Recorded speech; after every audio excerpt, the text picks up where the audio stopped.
Good morning, Yusek.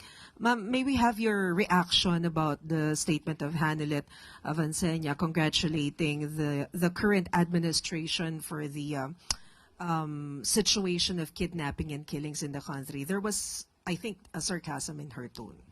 Nakakalungkot. Dahil muli, mababanggit na naman natin ang mga kaalyado ni dating Pangulong Duterte. Hindi po ginagawa nakatatawanan ang isang ganitong klaseng sitwasyon. Kaya kay Ms. Hanelet Avancenia, huwag niyo pong gawin na issue. Dahil may buhay po ditong nakasalalay, may mga buhay na nawala. Huwag niyong gawing issue ito at gawin niyong katatawanan ang gobyerno. Hindi natin malaman bakit ganon ang naging attitude ni Ms. Hanelet. Parang ikinatutuwa pa ba niya na may mga ganitong sitwasyon sa bansa? Hindi ba dapat bilang Pilipino, nagkakaisa tayo upang ang bansa natin ay umangat? Hindi lamang para sa taong bayan at para na rin mapakita natin sa buong mundo na ang Pilipinas at ang mga Filipino ay nagkakaisa. Huwag silang gumawa ng gulo dahil hindi po yan maganda. Huwag nila simulan ang gulo sa pamamagitan ng pagbibigay ng ganitong mga klaseng remarks o pananalita. Ang Pangulo po at ang administrasyon ay kinukundina ang bawat krimen na nangyayari sa bansa.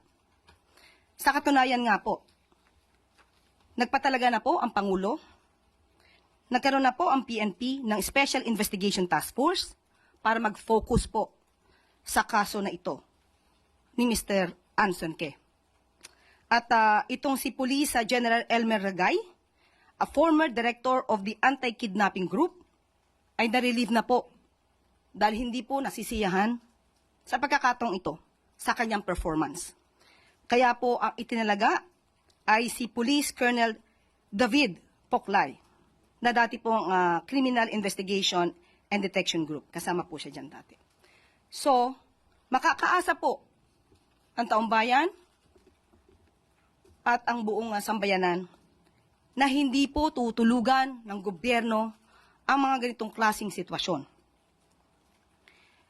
Pananatilihin po natin na magkakaroon ng hustisya. Bibigyan natin ng hustisya ang dapat nabigyan ng hustisya at hindi po natin hahayaan na mangyaring muli ang naganap sa mga naging biktima ng EJK.